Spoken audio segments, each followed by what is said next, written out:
Well, let's cross then to Brussels, talk to our correspondent Dave Keating, who joins us from there. Dave, we had Macron, of course, with Donald Trump on Monday, that being followed up very much with Starmer today. It's part of this European-UK effort, really, to put their point of view to Trump. But is Starmer's message going to be the same as Macron's, do you think?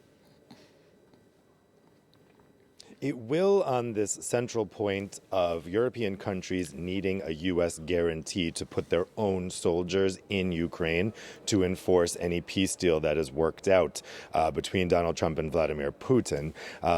Emmanuel Macron stressed that as well in his visit to the White House on Monday. Those European leaders who have said they are willing to put their own troops in Ukraine, which is not all of them, have all had this caveat with it. And they're saying basically they need that U.S. security guarantee to keep those soldiers safe. And as Keir Starmer said on the plane ride over to the U.S., to make sure that Russia doesn't invade again. In other words, they don't think that the threat by European countries, if Russia were to attack the peacekeeping forces that will be in Ukraine, that Vladimir Putin wouldn't be scared of attacking them if there's no U.S. guarantee, because he wouldn't be scared of a war with the European Union and the UK, and that he would only refrain from doing that if the United States had Article 5 protection on those troops, because then Russia wouldn't want to risk a war with the United States. Now, for his part, Donald Trump, yet again in this televised cabinet meeting last night, said that he would not be willing to have America guarantee that security, and that the Europeans need to take care of that. Although he did have some vague language on that, which might signal some kind of opening that would be more that would be less black and white than his defense secretary Pete Hegseth told the defense ministers here at NATO 2 weeks ago. So that message is for sure unified. The question is, and the question that both he and Macron have not yet been willing to answer, is whether they would be willing to put those troops on the ground in Ukraine if the U.S. firmly rules out any kind of guarantee for defending those troops should they be attacked. I think everyone realizes that there's no possibility of U.S. troops being on the ground in Ukraine. So ahead of that meeting, we saw Starmer kind of buttering up the U.S. president, saying kind of without any evidence that Donald Trump remains firmly committed to NATO, that the special relationship is in great shape.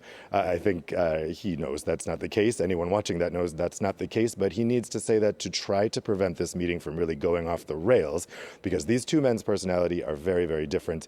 And this meeting could go very, very badly today. Yeah, you talk about their personalities. I mean, how might he handle it, do you think, personally, face-to-face? Because that's crucial with Trump. There's been a lot of talk that Macron was kind of good cop and Starmer might be bad cop, but that could be very dangerous for him, couldn't it? It could. So, we saw this glad handing and smiles between Macron and Trump on Monday. And of course, it was very notable that Macron kind of live fact-checked Trump during that appearance with reporters in the White House, and Trump just kind of laughed it off. It's hard to imagine Keir Starmer being able to get away with the same thing. I think if Keir Starmer tried to live fact-check Donald Trump in that joint appearance, he would get an earful right there in front of all the reporters. We know that this is not going to be a friendly meeting. Just their personalities would tell us that. But also the Trump administration has signaled that they are not fans of Keir Starmer's government. Elon Musk, who's basically running the show in Washington now, has even called for Keir Starmer to resign.